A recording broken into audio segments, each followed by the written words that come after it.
About 5 years ago, I lived downtown in a major city in the US. I've always been a night person, so I would often find myself bored after my roommate, who was decidedly not a night person, went to sleep. To pass the time, I used to go for long walks and spend the time thinking. I spent 4 years like that, walking alone at night, and never once had a reason to feel afraid. I always used to joke with my roommates that even the drug dealers in the city were polite. But all of that changed in just a few minutes of one evening. It was a Wednesday, somewhere between 1 and 2 in the morning, and I was walking near a police-patrolled park quite a ways from my apartment. It was a quiet night, even for a weeknight, with very little traffic and almost no one on foot. The park, as it was most nights, was completely empty. I went down a short side street in order to loop back down my apartment when I first noticed him. At the far end of the street, on my side, was the silhouette of a man dancing. It was a strange dance, similar to a waltz, but he finished each box with an odd forward stride. I guess you could say he was dance walking, headed straight for me. Deciding he was probably drunk, I stepped as close as I could to the road to give him the majority of the sidewalk to pass me. The closer he got, the more I realized how gracefully he was moving. He was very tall and lanky and wearing an old suit. He danced closer still until I could make out his face.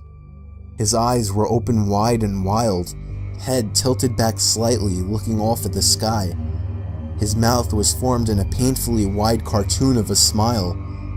Between the eyes and the smile, I decided to cross the street before he danced any closer. I took my eyes off of him to cross the empty street. As I reached the other side, I glanced back, and then stopped dead in my tracks. He had stopped dancing and was standing with one foot in the street, perfectly parallel to me. He was facing me, but still looking skyward, smile still wide on his lips. I was completely and utterly unnerved by this. I started walking again, but kept my eyes on the man. He didn't move. Once I had put about half a block between us, I turned away from him for a moment to watch the sidewalk in front of me. The street and sidewalk ahead of me were completely empty. Still unnerved, I looked back to where he had been standing to find him gone. For the briefest of moments I felt relieved, until I noticed him. He had crossed the street and was now slightly crouched down. I couldn't tell for sure due to the distance and the shadows, but I was certain he was facing me. I had looked away from him for no more than 10 seconds, so it was clear that he had moved fast.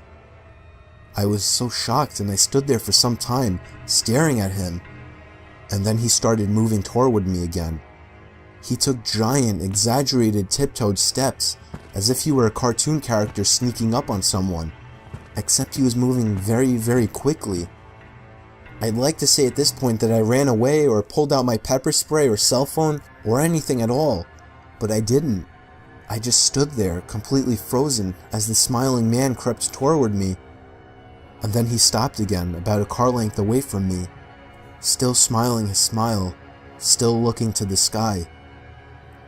When I finally found my voice, I blurted out the first thing that came to mind. What I meant to ask was, "What the fuck do you want?" in an angry, commanding tone. What came out was a whimper. What the fuck? Regardless of whether or not humans can smell fear, they can certainly hear it. I heard it in my own voice, and that only made me more afraid. But he didn't react to it at all. He just stood there, smiling. And then, after what felt like forever, he turned around, very slowly, and started dance walking away. Just like that. Not wanting to turn my back to him again, I just watched him go, until he was far enough away to almost be out of sight. And then I realized something. He wasn't moving away anymore, nor was he dancing. I watched in horror as the distant shape of him got bigger and bigger. He was coming back my way. He was coming back my way, and this time he was running. I ran too. I ran until I was off the side road and back onto a better lit road with sparse traffic. Looking behind me then, He was nowhere to be found. The rest of my way home, I kept glancing over my shoulder, always expecting to see his stupid smile, but he was never there. I lived in that city for 6 months after that, and I never went out for another walk. There was something about his face that always haunted me. He didn't look drunk. He didn't look high. He looked completely and utterly insane. And that's a very, very scary thing to see.